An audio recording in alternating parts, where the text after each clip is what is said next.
This is an intro. Intro. Hustle and Float Chart with your boy, My boy. Matt Wolf and Joe Fair. Hey. What up, Joe? What up, Matthew? How are you? I'm doing good. Me too. Guess what? What?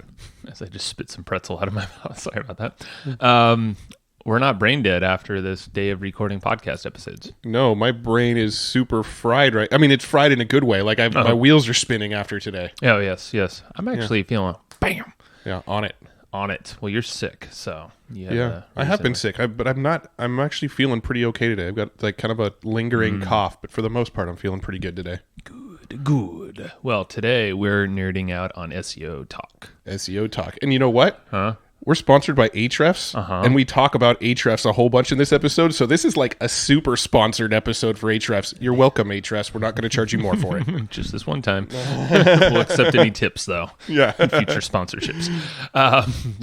Today we like dive deep on different SEO strategies, all these SEO audits, content strategies, ways that we can just leverage the most out of our websites, really. Yeah. So here's the thing with today's episode. So Joe and I, we don't talk about it often, but we've mentioned it a couple times on the show. We're co-owners in a business called Homebrew Academy, and it's a website that pretty much is exactly what it sounds like. We teach people how to brew beer. Well, one of the things that we've recently done is we brought this guy, Karl Steinmeyer, on board to help us run that business. He is an SEO ninja. He runs SEO for a lot of other companies. He builds content marketing plans.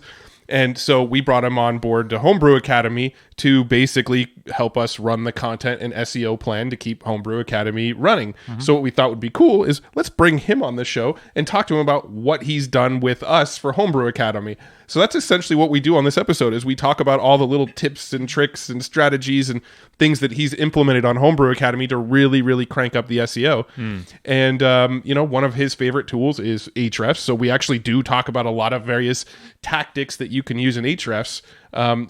If you haven't realized already, this show is sponsored by Ahrefs, but I'm not going to give you like a cool little tip or tactic in this intro about how to use Ahrefs because we literally give a whole bunch in this full episode. But you still have the ability to cash in on Ahrefs trial offer for $7 for 7 days. You can get full access to their suite of tools in Ahrefs. So that's what Karl's going to be talking about. That's what we use as our go-to SEO tool. That's we were in a mastermind last week with a bunch of podcasters doing cool stuff. I think every single person that talked about SEO related things uses Ahrefs. So just go try out Ahrefs at 7 bones for 7 days. So go to ahrefs.com. That's ahrefs.com, or check out some YouTube videos. They put a lot of cool content out there. They have an amazing YouTube channel with a ton of awesome SEO strategies. So check that out as well. And then in this episode, we're also going to talk to you about Ahrefs and how we're using Ahrefs right now for Homebrew Academy. And Karl actually did an audit on our Evergreen Profits website and told us what was wrong with it. Sad face. No, it's not that sad. But hey, we all have improvements to be had. And so you'll hear about some of the gaps that we have in our own business. But you could do, like, he'll talk about his audits. And he talked about what health score, I think is what basically all that stuff that he's referring to. Ahrefs can do it. Yeah. And but it's still up to you to interpret the data and figure out what to do with it. So maybe it's a good suggestion, actually, just go get that trial offer. Like, just pause and go over there to Ahrefs and spend $7, and you can actually like follow along with what Karl's talking about. So that could be a cool little interactive play there for you. Yeah, and so we're gonna talk about how to find low hanging fruit keywords. We're gonna talk about on page SEO. We talk a little bit about off page SEO, but it's mostly about on page SEO. He's an on page guy. We talk about content and what types of content to have on your site and how to figure out what content to do. We even talk about Pinterest. At the end, we open up this topic of he's doing some cool things using Pinterest for Homebrew Academy and a few of the other businesses that he works with. And so I wanted to open that up and talk about Pinterest a little bit. And he gave us some cool strategies and tips on how to grow your brand on Pinterest too. So lots of ground covered, lots of ways for you to drive traffic into your business. And we're also taking notes on this thing. Really? Yeah, we are. Wow. Your voice went, I don't know how many more octaves higher. When I talk about notes, my octave goes like 2 octaves higher. So anytime you say notes or octaves, you have to do that. I have to say notes or octaves. All right, cool. So I'm going to have to surprise you with like random. So I don't know. I'm going to work it in somehow. Okay. But if they go to hustleandflowchart.com/comp, C-O-M-P, What are they going to get? they're going to get the notes for this episode. You failed already. The notes for this episode. I'm just trying to set you up, and you.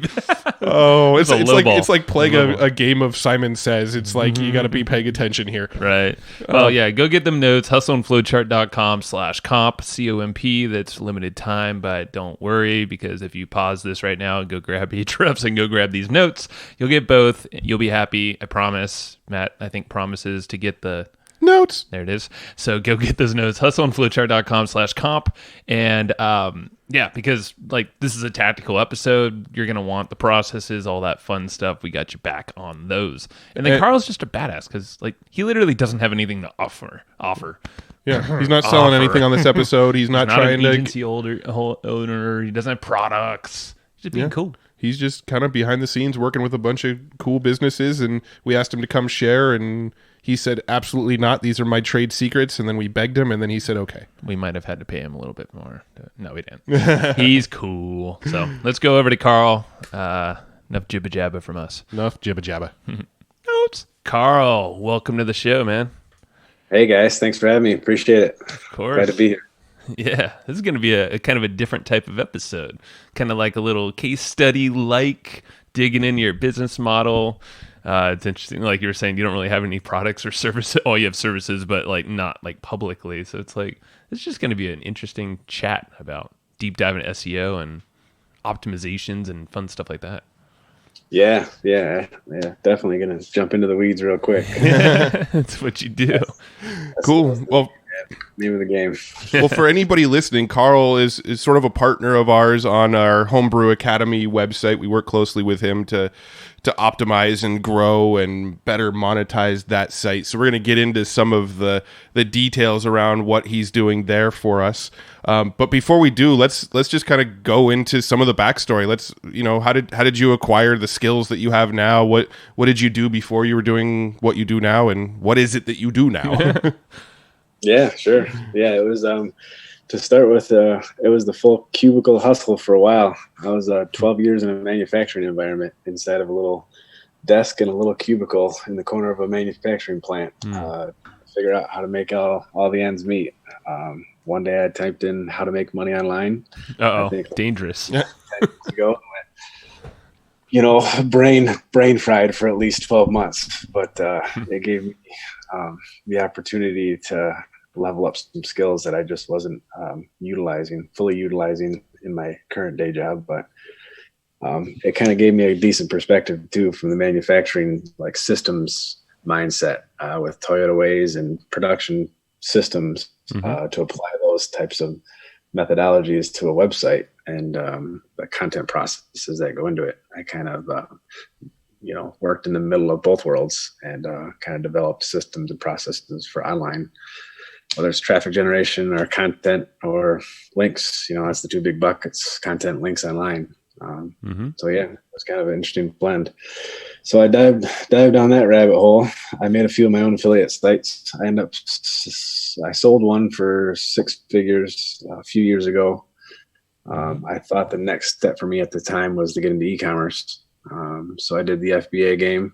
I ended up selling that business because I didn't like it all that much. I developed a new product from scratch. That was fun. So I went through the full sourcing products in China from development from scratch. So I created something brand new. It wasn't the private label that the FBA game typically subscribes to. Yeah. What was the product? It was a set of cat ears that go on a motorcycle helmet. I still have that business right now. Nice. That's right. I forgot you're into all that stuff. I didn't know that was actually your own product. That's really cool. Yeah. I made that, did the full bid on it, trademark, patent, and I still sell that. I have a group of awesome moto kitties, they call themselves, that love riding around with those things, and it's fun. It doesn't exactly pay the full overhead for a 3-person family in the U.S. Yeah. But it's a fun business. I like the customers. I like creating the content around it. Nice. But I think I'm going to end up selling that here next year, the year after, because it's just slow. As compared to SEO and content online, I can have an idea for a product, and it takes me 6 months to develop it. Iterate over time with 3D printing.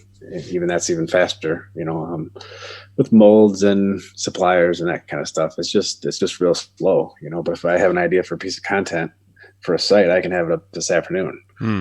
Start optimizing it from there, and it can start at potentially making money tomorrow. So the two worlds are definitely of different speeds, but you got to know what you're doing in both of them. Interesting. Would you create your own product again and go down that whole rabbit hole? I think I would, with the intention of just knowing that it's a revenue stream in addition to like a website. There's affiliate sites. People call them Amazon sites, which is a stupid name for a website. Yeah.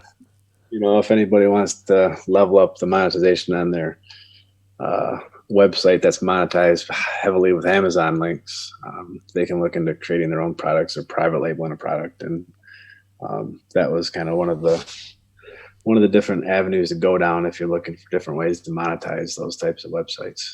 So I think I would do it again on top of that, inside of the, for example, the homebrew space. We've been chatting back and forth offline on different products that would be good products to be inside of the Amazon atmosphere, to be fulfilled by Amazon. They're lightweight, they're easy to ship, nothing is breakable, no glassware, that kind of stuff. There's no electronics. It's just products that people would find on that site.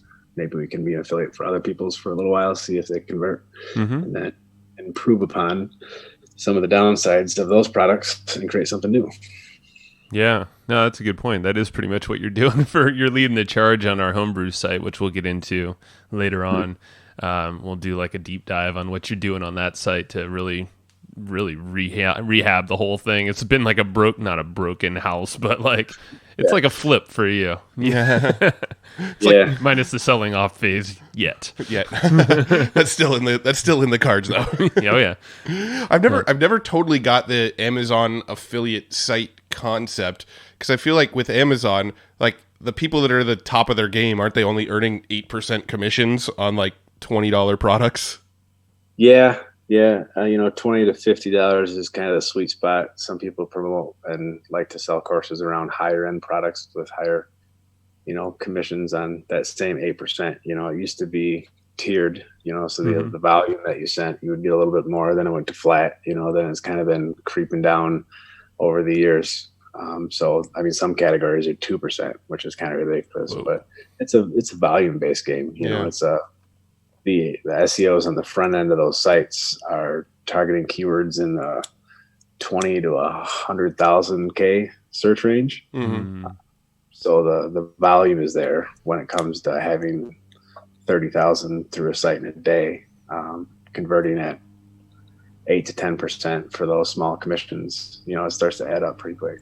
Yeah. Now let's actually start to shift a little bit into like SEO type stuff with keywords that are getting 100,000 plus searches a month. I think most people probably think those keywords are really hard to target. How difficult is it to go after keywords that are that get that much search volume? Oh, they're all over the place. It depends on the industry, right? So I'm an on-site SEO specialist for a company called Rankings.io, which is SEO for lawyers. And in the lawyer space, a lot of those guys are pretty smart and clever with their own stuff, and then they retain good services for SEO, which that gets competitive really quick, right? So AdWords clicks don't seem to slow that speed down at all. If they're offering $50 to $100 a click, you're going to have some very experienced competitive SEOs in there very quick in those markets when those bids are that high. But a lot of the stuff, that the SEO game is fun because it's not really as visual as, say, like health and fitness. If you're going out looking for a personal trainer, you're going to be able to look at them and see. You're not going to hire a fat guy for a trainer, right? just going to go on to the next guy, and maybe he knows what he's doing, or you got a referral from a friend, or, you like the person, or it's in the family or whatever. When you're looking for an SEO, you really can't see exactly if he knows what he's talking about. You can ask him for references and experience, and maybe like other sites that person has in their like own portfolio. But even then, if you don't know what you're looking at, you don't know what you're looking at. Mechanics, that's the same way. I'm up in a small town here in Michigan, and everybody can call themselves mechanic, but you look at the garage, and you can clearly see if they know what the hell they're doing or not. If they have a couple old hot rods that run great and they're 40 years old and they're all tuned up and tweaked up, and everybody that goes to that mechanic says great things about them, then hold on to that guy, because they're few and far between. Other YouTube mechanics are just trying to make $1 on hopefully trying to figure out how to fix your whatever you bring them on the fly, and they may or may not, you may or not trust them, and it's just really can't have that level of comparison with an SEO, either a freelancer or an agency, because you really don't know what you're looking at sometimes. Yeah, and that was like us when we met you. You came through a warm referral through Brad Costanzo, our business partner, and I forget all the details of the story, but it's exactly what you said. It's like we looked at some of the sites you've done, and you could talk the talk, and it did help that you, I think you had our book actually. The first time we met you, you're like, hey, I bought your book. It's like, so like, you kind of checked all the trust boxes, and then what we did is we did kind of like all right, well, let's throw you into the mix of things and see what you do. And it became very clear that, your shit, or at least like you're really organized and you put on a good front. But no, it's working. Sure. It does help when you don't have to go out there and research the questions right off the go. I think some of the earlier stuff that we're looking at with the Homebrew site was just some of the Amazon affiliate links, like they weren't compliant. It's like one of those that, it doesn't necessarily fall underneath the umbrella of an SEO. But if you're running a site that gets traffic, you probably should stay within the terms of service of the affiliate program you're promoting. So, you kind of got to know, it's not a bolt-on thing, right? You don't just bolt on SEO. It's kind of it's interweaving between all the other areas of good on-site and off-site SEO. Let's talk about that. So, talk about like what the compliance thing was, because that was like a gray area. I know we're all like looking into it, and I bet a bunch of people are probably not compliant and they just don't realize it. Like with Amazon links specifically.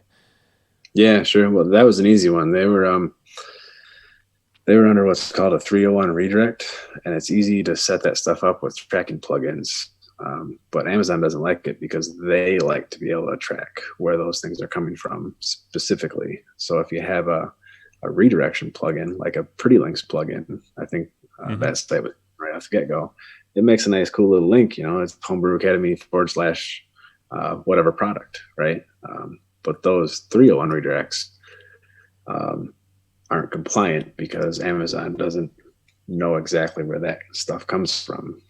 If those Pretty Links get shared, whether it's by you or somebody else on Facebook or Pinterest or somewhere else, they have a harder time tracking those things. So they require that those URLs be clearly displayed, whether it's a short link or a full long link.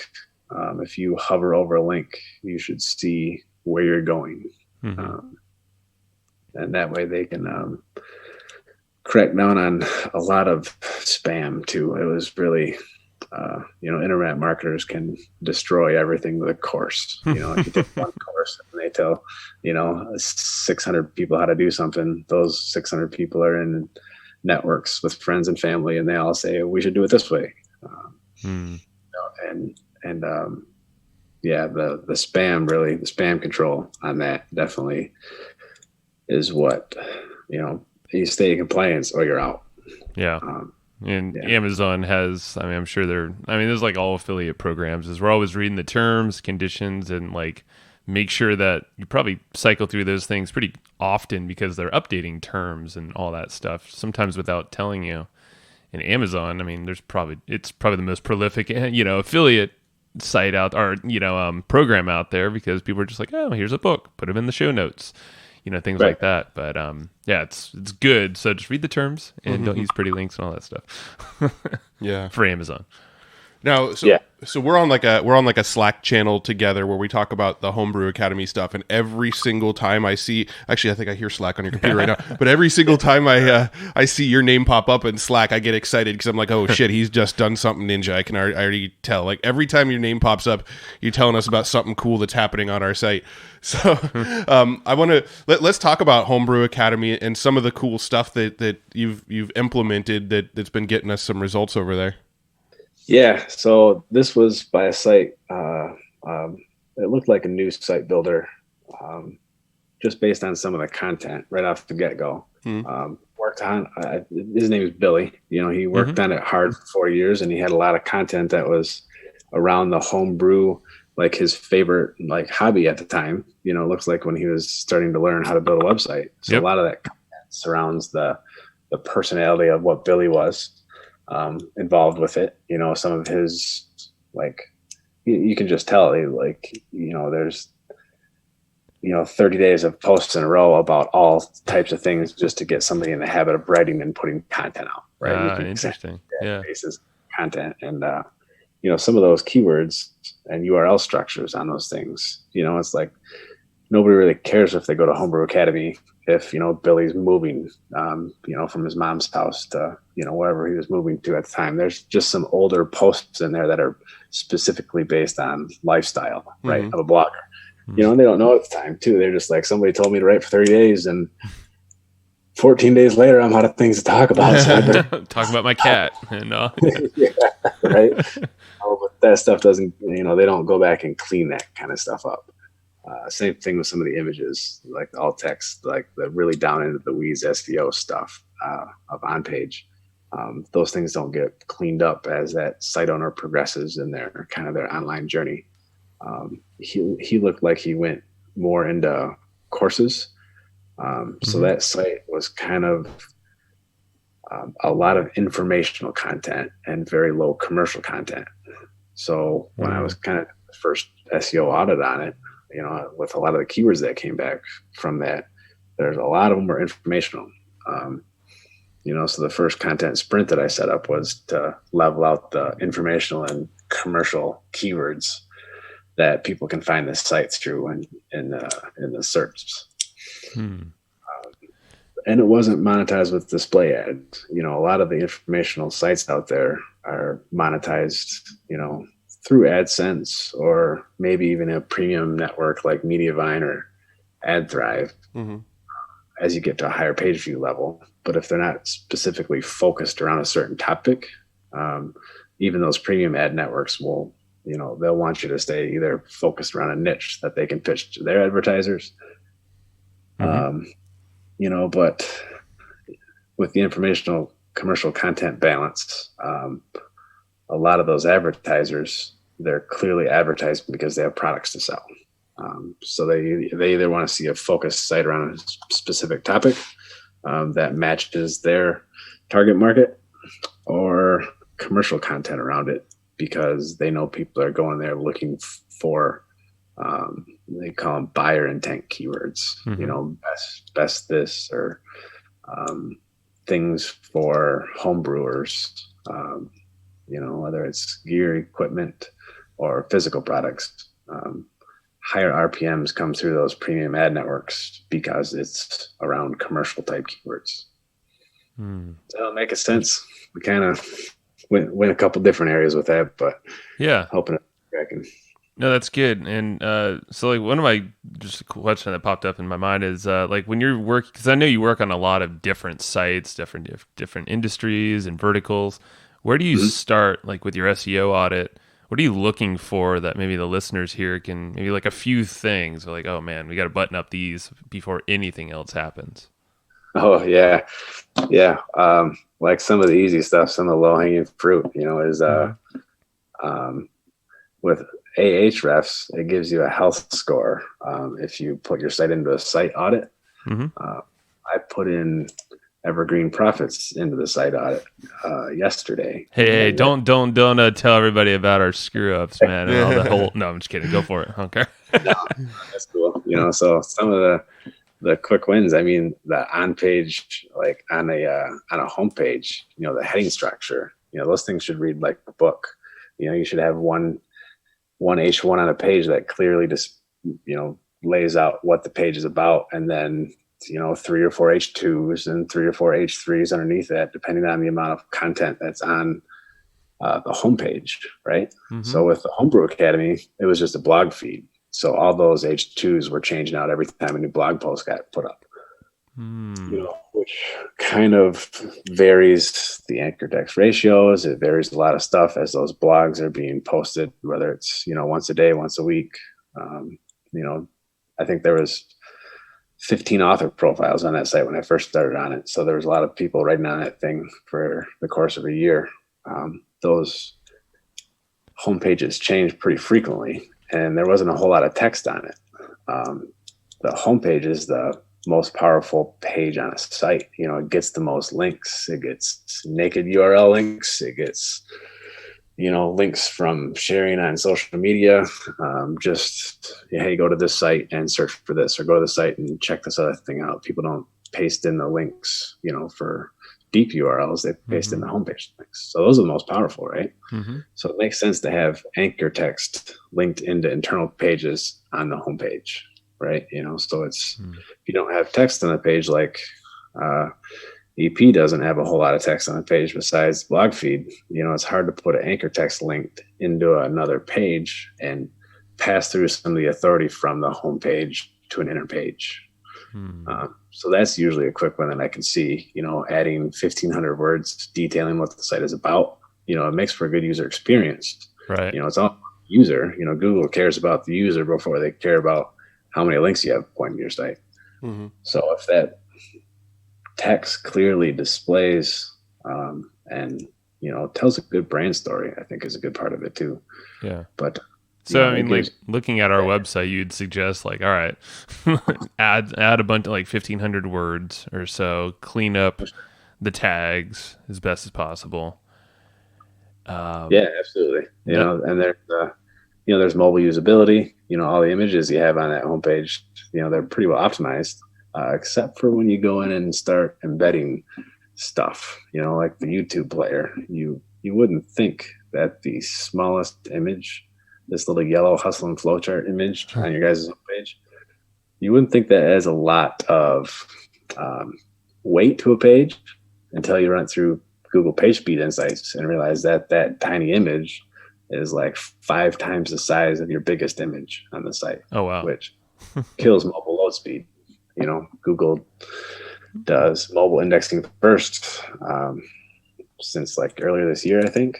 So anything that's going on with your mobile page speed insights on developers.google.com should be fixed. That's a nice checklist of stuff to do, just like Ahrefs, with their health score. You can work your way down the list, and just by taking your health score from 21% to above 80, that's going to fix a lot of those issues just by doing that. Now, what do you do if some of the stuff that's affecting the health score is plugins that you're using that are necessary to your site? Like, for example, the image that you're referring to with the Hustle and Flowchart logo that's in the player, that's actually fed by a third-party plugin that puts that player there. So it's like, is there things that you can do to optimize the plugins, or do you recommend just getting rid of those plugins and finding alternatives? A little bit of both, best of both worlds. There's some plugins that if the site changes hands, it's not just built by you from the beginning. Mm-hmm. If you're buying a site, a lot of the plugins are only utilized like 5 to 10% of their actual capabilities. Mm-hmm. So somebody will add a plugin with, 12 different things to it, but they only want it for the one thing. And then a lot of those plugins will overlap in their capabilities, which kind of bloats out your database a little bit. Mm-hmm. So you can go through and kind of prune out some of that stuff. you know, you get creative like that thing on your site. There's not a whole lot you can do pulling that third-party resource. It happens with podcast players, and it happens with YouTube embeds a lot. Mm-hmm. So usually what I recommend is creating a separate page, you know, with an optimized image that links to that page, right? So you have a specific page for your latest, you know, podcast like we're on now, but not have it embedded in the homepage. Just have a link with that play button that links to it. Because we have the actual player in there on the homepage. Yeah, that makes sense. Yeah, okay, I get you. And just direct them to a show notes page. Yeah, right. You got to zoom in out just a little bit and kind of, you know, think about the actual user that's on the site. Do they want to listen to that podcast when they're kind of surfing around the homepage? Right. If they really want to listen to it, they probably should just be on the internal page, because they might be looking for some of the resources that you're talking about anyways. That's good. Very good point. And we reference that all the time. It's show notes. Go to the show notes. Click that thing. Yeah. Get the newsletter for sure. It's awesome. Thank you. Yeah. So, okay. So you got your health score on Ahrefs. You have that whole like kind of checklist and all that stuff. And yeah, we've had other SEO folks on here, and they're always harping on the mobile first. A lot of the tools, you know, we'll list in the show notes as well. Obviously, the developer tools seem super helpful. Well, from what I understand, Google is actually like ranking based on mobile first. So Google is actually kind of looking at mobile and using that as a big ranking factor, whether you're on mobile or desktop. Yeah. Yep. They got a lot of them, and that's a big one. You know, it's easy to say and it's easy to repeat, difficult to put into practice if you don't know what you're doing. You know, there's some other tools like Ready.mobi that will give you a better perspective of, you know, a list of action items that you can take to actually improve that speed, you know, or for a developer or some hosts actually will help out with some of that stuff. So it'll give you a breakdown of like high, middle, and low tier phones, because not everybody has the same phone, screen size, bandwidth, you know, whether they're connected to Wi-Fi or not. You know, there's some other tools that you can break into that I think I put together in that SEO audit when we first started on Homebrew. One thing that I heard you talking about on the bumper of the show, the Ahrefs gap audit, I've had some pretty good success building that into an SEO audit. So combining a gaps report, really, you know, like when you guys were explaining, you know, you put your website in there, you get a list of your top 10 competitors. You know, you can run a gaps analysis in that same tool on like 3 competitors at a time, and that'll spit out low, medium, high competition keywords that those sites are ranking for and yours is not. You know, you continue to work down that list. After you get to say 20 competitors, like your top 20 competitors, you should have a list of 50,000 keywords between all of them that they're ranking for and you're not even coming close to, you know, in a sortable spreadsheet. So that always is a pretty good starting point when it comes to putting a content plan together. Yeah. Well, even as podcasters, we could probably throw in some other similar podcasts and see what guests have really hit for them as well, and try to chase up some of those same guests, I'd imagine. Oh, yeah. Yeah, there's stuff you don't even know about that comes up. You know, it's like I had no idea what helium beer was when I first started. That's right. I was like, what? Totally legit. I've been drinking beer for years. I've never heard of this. Oh, man. I'm pretty sure the helium beer thing is like a joke, but it is. It totally is. Yeah, you can't do it. It's, you know, scientifically not possible. Yeah. But the first time I saw it, I was like, what the fuck? This is a thing? I think it was like your father-in-law sent it to us, Matt, like years ago. I remember seeing that the very first time. I was like, no. Yeah, it does make its rounds, you know, but there's hundreds of thousands of people coming online every single day that have, I drink beer. I had no idea what it was. And it turns out 46,000 people a month search that particular phrase. That's insane. And that was probably all started from like a viral video. And now it's turned into traffic that we're leveraging to actually sell legit homebrew content and equipment and all that stuff. It's just really interesting. You can kind of pair yourself up with like a trend or something out there. It might not be actual good value content, but it's entertaining. So it's a little combo. Yeah, absolutely. And those things, they get natural links over time too. If you put together a good resource about, something like that, people just link to it because, it's a pretty encompassing resource. If you kind of like skyscraper the top 10 and put together an all-encompassing resource on that topic, you'll rank for it pretty quick on a IPA site like that. You'll start getting links naturally. Those links will pass through to the stuff that you linked internally to your other pages, right? That authority kind of works its way through the site. I guess going back to some of the lower hanging fruit, I guess that you guys can start with, and of course the listeners can start with, that there wasn't a sitemap on that site when I first started on it either. In the footer, there's a privacy policy and a terms of service that were just blank template pages, so they didn't have any internal links. There was no formatting. There wasn't actually any CSS surrounding any of those pages, which kind of is a bunch of red flags and stuff. But with a sitemap, there's two different sitemaps, I guess. The easy way I usually explain it is there's one for crawlers and there's one for the user.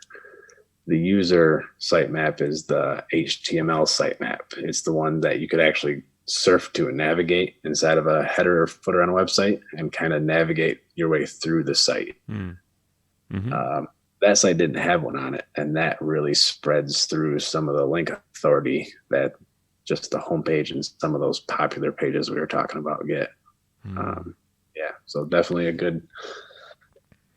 If you don't have a sitemap in your header and footer, don't just link your XML sitemap, which is the one that Google crawls and you can no index stuff out of, but create a HTML sitemap for a better user experience. Gotcha. And do most websites forget about that or just not think about that? Yeah, about half of them that I work on are just like, where is this sitemap? Half the lawyer sites I work on, well, probably more than half. Those are like my secretary's nephew's uncle's brother's friend made the site. Can you guys please do it for, personal injury attorney, Chicago? And you're like, no, I can't. Certain. It needs a lot more work than that, but for starters, it definitely needs a sitemap somewhere.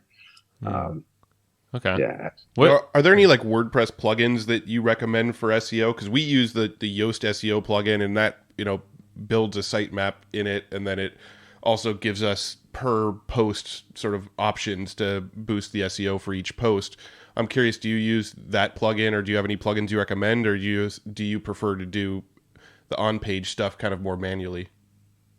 No, that's a good one. That's kind of the industry standard. They've had their bumps and bruises over the years, but it's improved over time with, feedback and stuff. And that we use across the agency, and I use it on my own sites. It does build an XML sitemap, but that's not one that you would be able to go to as a user and just kind of navigate through the site. I mean, you can when you know what you're looking at. If you look at those things every day like I do, but you wouldn't want to have that linked in your footer navigation for somebody to go to if if they were trying to navigate to a page they couldn't find either on your homepage or your person's page or something like that. Yeah, you need to build a separate HTML sitemap. No, is there a plugin for that or a tool or something that you recommend that does that, or is that a manual process? Oh yeah, no, there's plugins. I mean, with WordPress, there's plugins for everything. That's true. Is good and bad. You got to watch the load on the page speed. But yeah, there's simple HTML sitemaps plugin that'll take the XML sitemap and just reformat it to embed on a page. Okay, gotcha. Cool, yep. Nice. So that's a good little resource there for folks. Yeah. Okay. Yep. Go to Homebrew Academy. It's in the footer. Just click on it. You know what I'm talking about. See the example there. Nice. Yep. Okay. So anything else on that kind of startup phase or what you're looking for? Yeah. It's a good, if you have a 404 page, it's a good spot to embed that HTML sitemap too.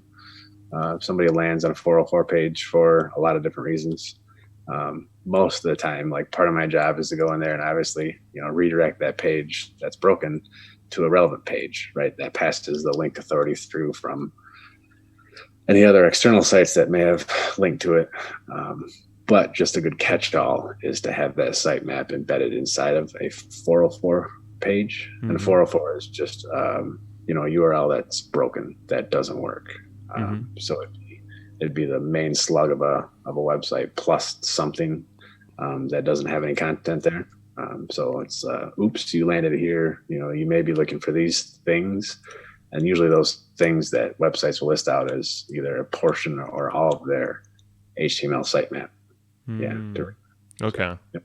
So you just plug it right there on that 404 page. So the standard redirect goes to that. So it's always passing the juice. Okay. Got it. Smart. Huh. And then, of course, there's content. There's probably a whole I heard you mention content sprints earlier. Does that come after the audit phase? Yeah. It's when we identify, what the site is lacking, whether it was, say it's all commercial content. We don't want the site to look like an e-commerce store when it's not. Mm-hmm. So you may need some informational content that can support some of those bigger, authority style pieces. And, you kind of go through I call them a sprint really, because it's not sustainable long-term, posting 10 articles a week. But it's great to get out a massive amount of focused content to a site to be able to start to work on other areas, so you would want to spread that out across 12 months. You'd want to contain it in a 3 month inside of a quarter. And that way the following month you can start to identify keywords that have landed on the second or third page, ways to optimize and improve those to improve the rankings. So it's just a thinking process really to be able to identify where a site's at and what you should focus on. Gotcha. Okay. What are some of the other cool ways that you use Hrefs? Because I know we've had some conversations about that in the past about some really cool stuff there. For example, one of the things we like to do is we like to search on Hrefs on our site, look at what keywords we're ranking for on page 2 and 3, and then just add more internal links to that content on our site. And a lot of times that is enough to just boost that to, maybe the 10th spot on page 1 or something. Are you doing anything like that? Any other cool little tricks that you can do with Hrefs to help your SEO? Yeah. Oh yeah. I mean, there's a bunch inside the site audit. It shows if pages are orphan pages, if they're just out there and they don't have any links, if it was part of some type of campaign that just got lost, or there's full teams of 10 to 15 people that have good or bad communication working on these things, and sometimes those pages get created and never used, so they're just called orphans. Not a good user experience. There's pages that have links to redirects, from those sites evolving over time, and the underlying architecture usually gets thought about last. So the guys like me that come in and clean all that kind of stuff up, you can see a redirect to a redirect to a redirect, over the course of like 1 year, then the next year, and it's those redirect chains they call them. They take a while for the page to load because it has to continually talk to the server about where's the next redirect. So those are a bunch of the things inside of the site audit. And it's got rank trackers, which come in super handy for a lot of different stuff. You can just throw your site into a rank tracker and see what it's already ranking for. And then sort and export that data if you want to, if you're better at spreadsheets. And look at ways to improve that existing content. One of the things that usually gets thought about last is like keyword cannibalization. Sometimes people think if they create 5 pieces of content around a specific topic, that's going to give them, more opportunity to rank for that topic. But if Google has a problem identifying 2 pages on your site for one keyword that you either found in the Keywords Explorer or Rank Tracker, they're kind of gonna, at least in my experience, I don't know exactly what Google does, and I've never met them in person, but that algorithm's going to have a hard time determining which keyword, so it's going to lower both of them. You know, if there's a different site that it knows this keyword is the only one on that site and everything else is created equal, that one's going to outrank the combination of both of yours. So would you suggest doing something more like a skyscraper post around that specific keyword once you identify that as one that you can rank well for? Yeah, absolutely. You know, if you're going to put in the time and effort to create a big piece of content like a skyscraper is, you know, if you get to the point where you think it needs a second page, it should be a child page inside of that site architecture. So that's like a part 2 or something of that blog post, and then you link the two together and all that stuff. Is that what a child page would kind of be? It's more like say you have 5 of a certain thing, like a product. You know, there's another site I work on that has motorcycle trailers. So I wouldn't want to put out motorcycle trailers on all 5 pages. I'd want to put out a big page about motorcycle trailers, and then, you know, it'd be site name / motorcycle trailers / the name of the trailer. So the child page, okay, 1 page deeper inside of the actual internal site structure. Gotcha. Okay. Got it. And then you would link that within WordPress in the back end there. Yeah, that's interesting, because I've definitely been guilty of that in the past when we'll put like a blog post up and it'll do really well. It'll rank really well for a specific keyword and it sends lots of traffic. And I'm like, cool, this is working. I'll make another article on that same thing and I'll own 2 spots on the front page of Google. Yeah. And they both go down. It's pretty common. It really is. You know, I think a better way to do that, and some really good SEOs have kind of talked about this a lot, but is to improve that existing piece of content and then relaunch it. So you can either relaunch it to your list with updated, revised, whatever language you want to use surrounding that, but you know, to expand that original content with your part 2 and have that under one particular resource. Yeah. You know, as you're talking, I just thought about what Homebrew was doing that with shipping beer. There's all different, you know, clubs and things that you can get beer shipped to your house through the mail that you can join up on a monthly recurring revenue, you know, kind of thing. But if you have like the ins and outs of shipping beer, how to ship craft beer. I think there was one on how to ship beer bottles. And, you know, it's like, those are all going to compete with each other. They're actually going to help each other out. They're going to compete. And if they're competing, they're all going to get kind of dropped. So I combine them all together, and guess who's ranking for, you know, how to ship beer. Yeah. That's awesome. Now, how much does the date of the post matter? Is that a ranking factor? Like, if we're going to go relaunch a post that we wrote a year ago but updated, should we change the date on the post, or is that not even a factor? Does that even matter? Doesn't matter as much as people like to tout about it. It's more of a feel-good type thing. You know, it's why people call themselves white hat SEOs or black hat SEOs. It's more of a computer between your ears. Needs something to feel good about. But, you know, if it makes sense, you can, you know, we're talking about more static type pages, right, like Homebrew Academy and how to ship beer. There's sites that, you know, people still follow with blog feeds and RSS and like 5 years ago internet. That if a new post comes out, it looks like the same post from last week, it might be a problem to their readers type of thing. Right. I can see it. Personality driven. Yeah, because I know in the rankings, I mean, sometimes you'll see the date of the post, you know, right there in the rankings, and it's almost like, oh, if you see one from 2012, you're a little bit less amped to like, I don't know, I'm gonna go with the one from like 2019 or something. So maybe that would help, you know, what you're saying, Matt, but it's probably minor in the grand scheme of things. Have you been on Google on your mobile? Have you searched on your mobile device recently? Or has it been mostly desktop work for you guys? I search on my mobile every once in a while on the Chrome app on my phone. Why do you ask that?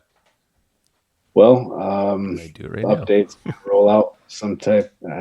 I think last month to the month before, the little ad, like this is an ad, that got resized to the same size as a website's like favicon. Uh-huh. So it's just a way to hide that inside the user experience. Those things are designed the same. They take up the same amount of space on a mobile device. I think the URL went away a few months before that. So you'll see like a website slug and then maybe the title tag of a page rather than the full like naked URL of a website. Okay. So it's a little cleaner and it's a nice, it looks like I'm actually on the, I just looked up helium beer right now. I was like, where do we rank? And we're on the first page and everything has an image next to it. It looks like if there's a featured image, it's just like a nice big placement of a search result. It looks nice. So are they trying to make the organic results look closer to the ad results so that the ads feel more native? Is that kind of the goal? Yeah. They won't say it like that, but I think it's You nailed it, Matt. Absolutely. That's kind of the primary goal there is to have ads inside of organic search results that look the same. Obviously, that helps with grades. Yep. Well, and that's the whole intention of Google anyway. They want a good user experience. They want, just a good UI, and they want time on site to the relevant content pieces they're directing people to. So it just makes sense. Yeah. So do you do any off-page SEO? Do you do any outreach, or are there any places that that when you get links from these places, they're powerful links that aren't hard to get, or anything like that? What's your off-page strategy, or do you only focus on-page stuff? Yeah, on-page is more my offense. I prefer to have a killer offense rather than a decent offense and a decent defense. So I'll look at ways to rank stuff in Google just with killer on-site SEO.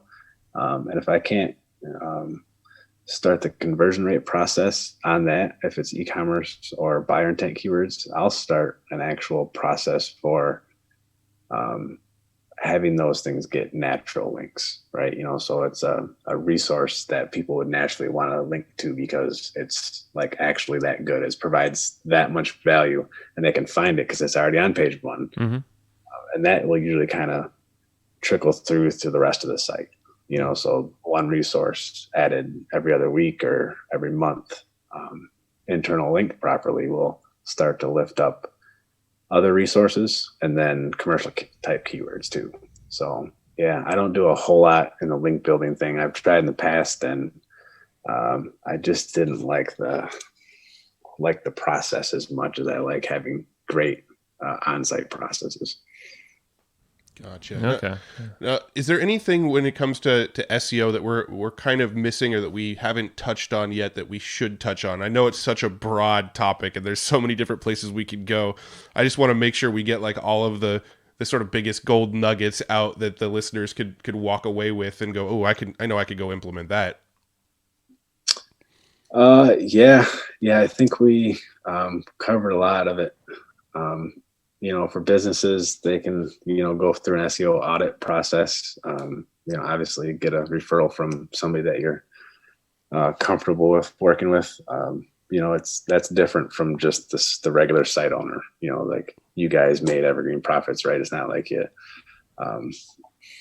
bought that from somebody. At least I don't think about it. No, we didn't. Yeah, we built it. We're actually in the process of working with a designer to completely overhaul it. So your feedback on this episode's amazing because we're gonna put that into what we expect when we have this redesign finished. Shout out to Greg from Studio One. Yeah, he's awesome. Oh yeah. He's inside you guys' group. He's awesome. Yeah, he is. No, he's cool. I think besides having a great homepage with a good amount of text that explains the whole story right there on the one page that you land on. It kind of flows nice. And it has internal links to other pages. It just creates, I tend to lean more on internal links inside the container, the text container, like inside of an individual post or page. I guess that's one thing you can look out for too, is the actual menu, the sidebar and the footer. Those links are on every page.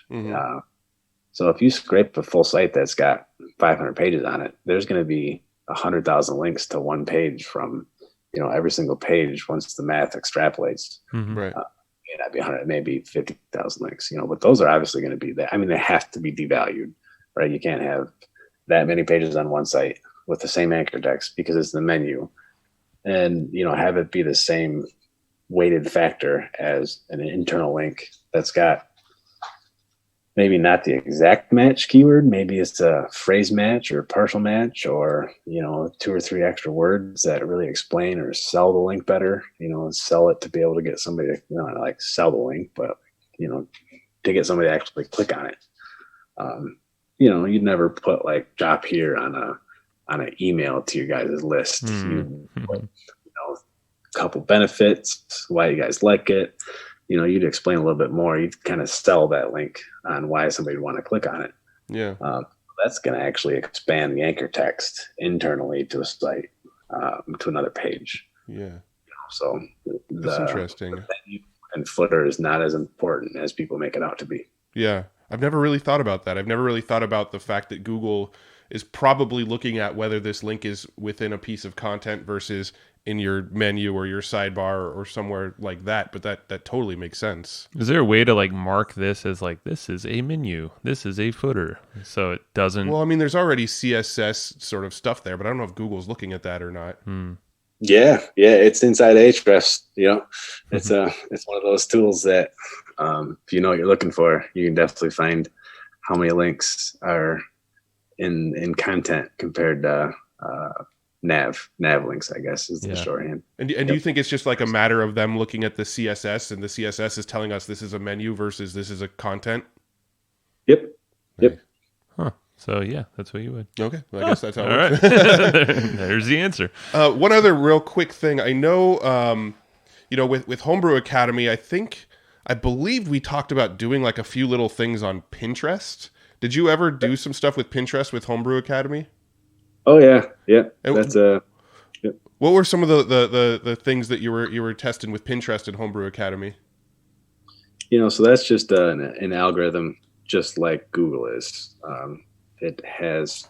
Pinterest has different factors that it uses to rank pins in their own search, right? So if you search particular things around the homebrew beer space, you can almost hack those with your board names and keywords inside of pin descriptions. And like the one people forget about most is to actually name the image when you're uploading it. It's not just image 456, it's keyword.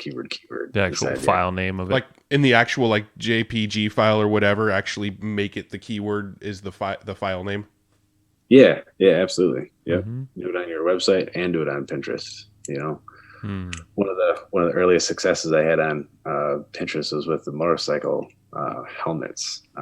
If you searched motorcycle helmets on Pinterest, I had like 4 different boards, Bluetooth motorcycle helmets, airbrush motorcycle helmets, all those boards would come up before an actual pin would. That kind of gave me the data, I guess, to realize that cleverly named Pinterest boards with a lot of content that supports that kind of mirror images a good site architecture. So keyword stuffing is obviously a problem that they combat with spam filters and everything else. But it can be manipulated in the good sense of the word to be able to provide the metrics that they're looking for, because they're looking for the same user experience, how to keep people on their site longer, to serve them ads from brands that want to get in front of those same customers. That makes sense, and that's like YouTube as well. I've heard the same strategy with uploading videos is put the keywords in the video file name before you upload it. And they're all the intention of all these platforms, and obviously YouTube and Google are owned by the same company, so you think that their algorithms are pretty similar. When you said, do that on your website when you upload images, put it in the file name. And then Pinterest, they're just going for the same goal, keep people on their site, so they make more money that way. So same kind of algorithm concepts apply. So if you kind of split those into 2 different buckets, there's informational type pins like people are looking at pretty pictures. Guys actually like looking at pictures of, full glasses of beer, but if you have text on the image, it's just like trying to run a Facebook ad that's got too much text on it. They're not going to go out and say that, just like Facebook will. Hey, you got too much text on your image. You're trying to drive somebody off our platform because you're telling them what this pin is about if they click through to it. So if you have like half your content that's got text on it that explains, whether it's a recipe or how to do something or something that they'd be interested in, then the other half just straight up good pictures that people like to repin to their site or, repin to their own boards, just kind of actually engage with, rather than every single pin you put up trying to drive traffic off of their site. Yeah, they're just going to dial you back on your reach really hard. Now they're a public company too, so they have other incentives. But yeah, it's just like YouTube. They want to keep people on site, so you might have to split your strategy in half of it to provide value on YouTube to get more reach, then the other half to either retarget that same user, or to drive them off. Yep. So are you seeing pretty good traffic from Pinterest then?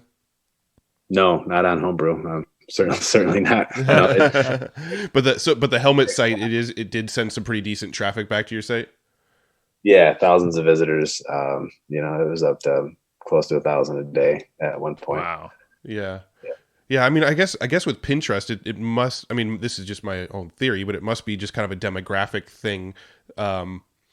I mean, I'm a beer drinker. Joe's a beer drinker. We're not really on Pinterest very often, and so I'm just wondering if it's some demographics are on there and some just aren't yet, and I'm wondering if maybe like a lot of the homebrew crowd, the craft beer crowd, people like that are not quite on Pinterest yet.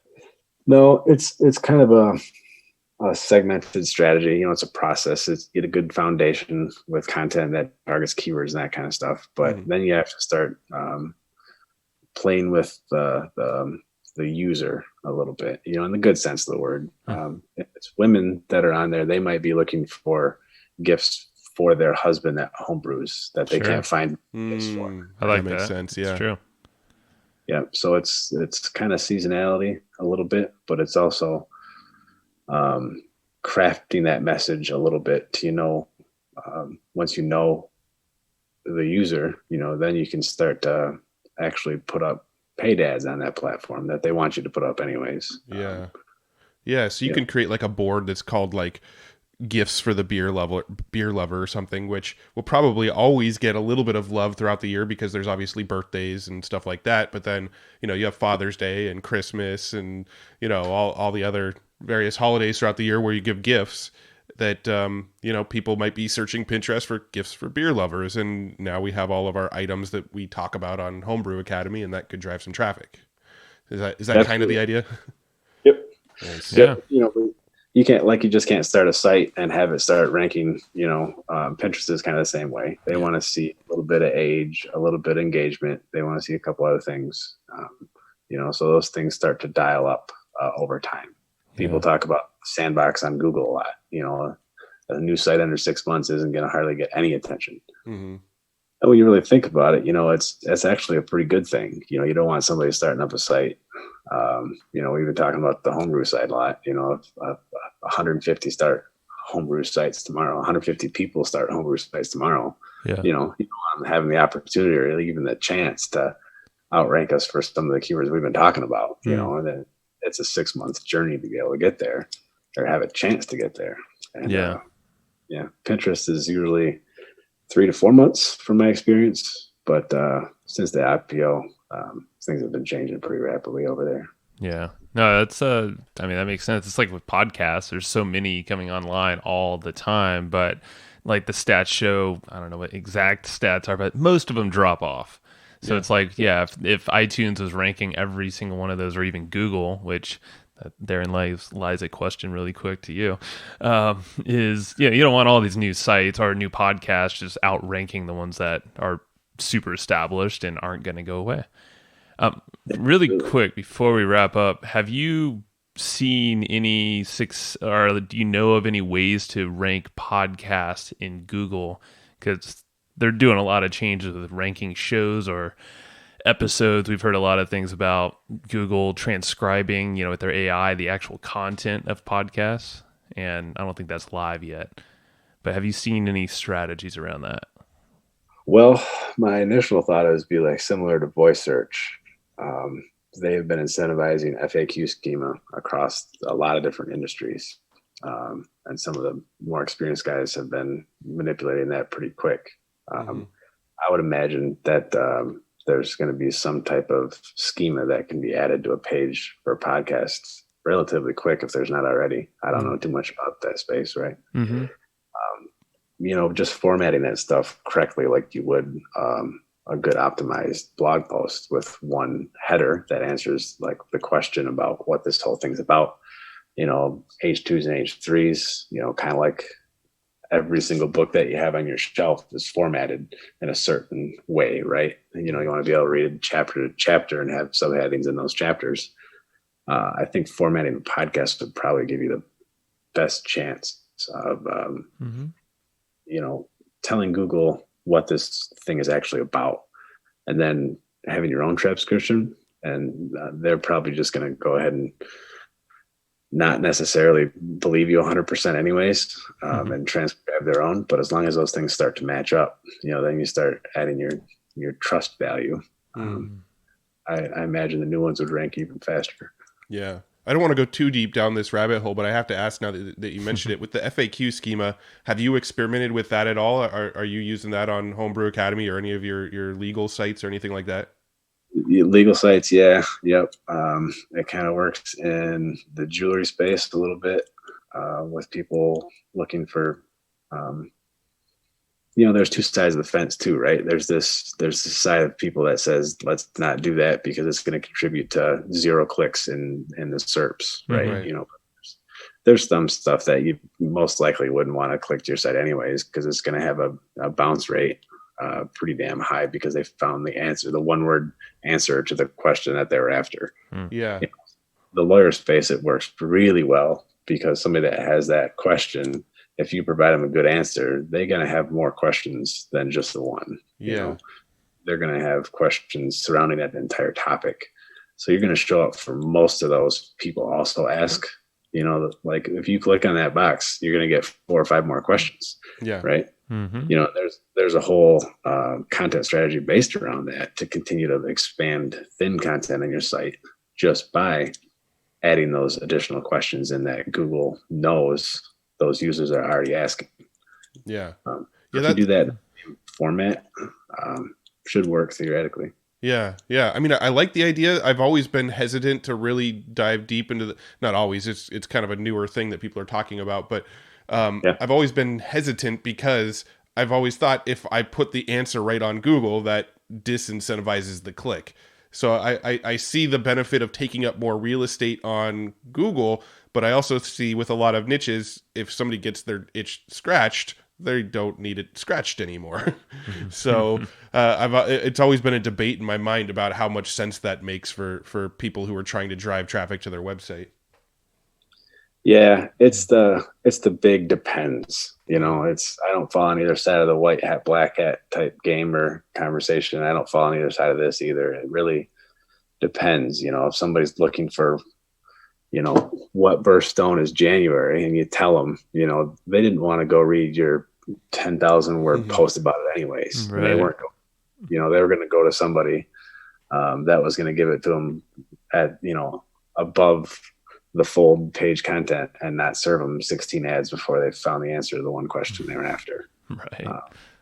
So it's really driven around voice search, that data Google feeds into their voice search algorithm. So that's why it's so heavily incentivized. So they can go ahead and lead that search market too, because, that's one of the untapped frontiers. But I think if you provide an answer to a complex question and simplify it to the point where somebody knows that answer serves their itch, but yet they kind of want to know a little bit more about why you know so much about it. There's other ways to perk somebody's interest, if you will, more than just putting ... at the end of it, because that's crap too. Yeah, that's probably not going to do it. No, it's it's good copywriting at that point. Okay. Yep. Nice. Hey, maybe it's a good strategy, but the big depends, like you said. Yeah.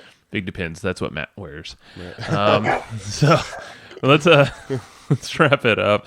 We didn't even touch on your business model, but I know we're kind of running a little short on time here, but it's just like you have an interesting way that you partner up. So it's just like, I want to just bring it up super quick here is you're not like an agency, you're not just a freelancer, you actually partner and you do this cool stuff for the right websites, and you get a piece of the action. There's all this, so it's just like a cool model that someone could just put in their head and it's like, oh, that's an option for me, maybe for SEO or something else. Yeah, thanks, man. I appreciate that. That definitely is. It provides a better win-win scenario. I think, to partner. And it kind of provides like alignment across two people or two businesses, really. And that's kind of where it really is self-serving to start with. It was one of those things like I have people asking me for help with these types of things, but time and resources are limited. So how do I partner with somebody to where it's a better long-term, mutually beneficial arrangement, rather than just giving somebody, per flat rate for consulting or, whatever other business models out there. I kind of went with people that have found me through other projects, I guess, is kind of where that came from, because they wanted help, but I wanted to kind of build a more intimate, long-term relationship with those people that were asking for help. If that was something they were after, then we could work together. If it was a 2-week SEO consultant, I just wasn't interested. It didn't interest me, and it didn't benefit them all that well either. So I kind of went with, more of the partnership model. That's been working out really well. Yeah, I think it's smart. It's long term, and you might get the piece of an upside if there is one that gets sold or whatever it might be. I'm not sure all the agreements you do, but either way, I think it's cool because you're in the know. You're right in the middle of opportunity, and you're getting to see if there's actually momentum in these things. So. It's cool, man. Let's business models. Sometimes it doesn't even cost anything too. Like this Homebrew site, it didn't have a single ad on it, and that was found money, right? Quote unquote. It's not like we had to split anything in half. It was just we tacked on a new revenue stream, and that was the partnership. And now both of those revenue streams increase every month, which makes more sense than just splitting one in half, right? So that's true. Depending on the site, the business model, and all that kind of stuff, most of the time I kind of operate under that found money area too, which is usually a pretty easy sell. Yeah, absolutely. That's the way to do it. Yeah, with display ads is what you did for us. So affiliate stuff. So cool, man. Well, I think this has been helpful. I appreciate you guys having me on. We covered a lot. I'm like, and I feel like there's more that we could go down, but now, is there anywhere you'd want to send people after listening to this? Do you have like a site or a social media account or anything like that they could go learn more about you or get in contact if they have, some idea to work with you or something like that? Well, that's something I want to talk to you guys more about. I kind of want to leverage your guys' knowledge and experience when it comes to kind of maybe exploring something in that space. One of the things we talked about earlier with the gaps report inside of Ahrefs, I kind of built that into a spreadsheet inside of an SEO audit, and that's been really good when it comes to sending that to new clients or new partnerships. They kind of really love how it kind of gives them an action plan to move forward, a data-driven action plan.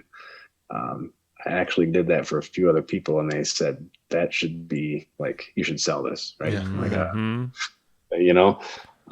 really that good at it, and it kind of provides a window into somebody's business that they haven't necessarily thought about and looked at it from, comparing it to 20 competitors. So I picked up contentgaps.com. I haven't built anything on it yet. But I'm curious to see from you guys' perspective, what do you think is available for something like that? Because I think it's a good opportunity to provide, a data-driven approach that you can hand off to an editor or even just a small site owner or somebody that doesn't necessarily know like where to go from, hey, I just learned about this business online affiliate game. Where to start type of thing. So we'll see. I'm not sure if it'll materialize, but I'm on Facebook, LinkedIn, and wherever else. So we'll link you up. But yeah, I mean, at a minimum, what you could do is package that up and make a video that shows people how to use that spreadsheet and pair it up with something like Ahrefs. And that could be a free opt-in, so you can grow an email list, of interested folks, and maybe work them into your not agency, but the way you do business. Or you can package it to sell. Same idea too. Well, you're actually going in and running this report for people's websites, right? It's not just a spreadsheet you're giving them, right? Yeah, it's a combination of all the different tools inside Ahrefs. It presents the data in an action plan rather than just here's how to use Ahrefs better. There's plenty of content surrounding that from my affiliate brothers out there. Yeah, I mean, you could even use it as an audit, a way to just kind of give a lot of cool value. Maybe it's a one-time thing you charge for, but then it can materialize into a really cool partnership for you as well. No, I think it's an amazing idea. You can go out there, you could sell that audit for people, and then it is also sort of a little bit of an audit for yourself to maybe flesh out some companies that would be good for you to work with on a closer level. So that it's kind of like an entry point, a one-time fee to kind of get your feet wet with SEO stuff and give them an action plan. And then once you give them the action plan, then you go and say, hey, look, by the way, you're making great waves with your business. If you want me to help you implement this action plan, here's something we can do in that realm. And then now you're partnered with another company, or so I think it's a good idea. Mm-hmm. Well, Karl, you got like about a month or so until this episode goes live, so you got some time there. Package her up.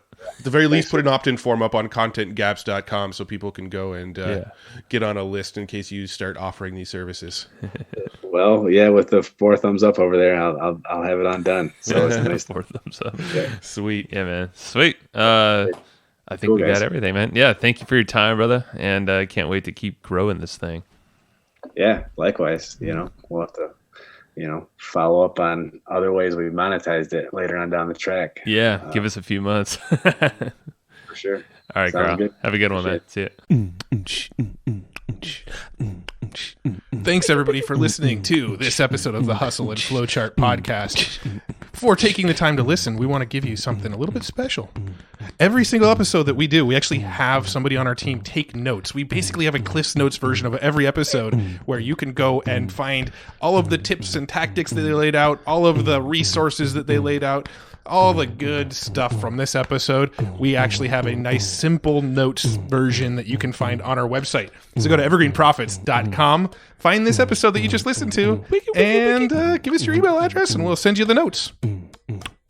Thanks for listening. Go get it. Wiki.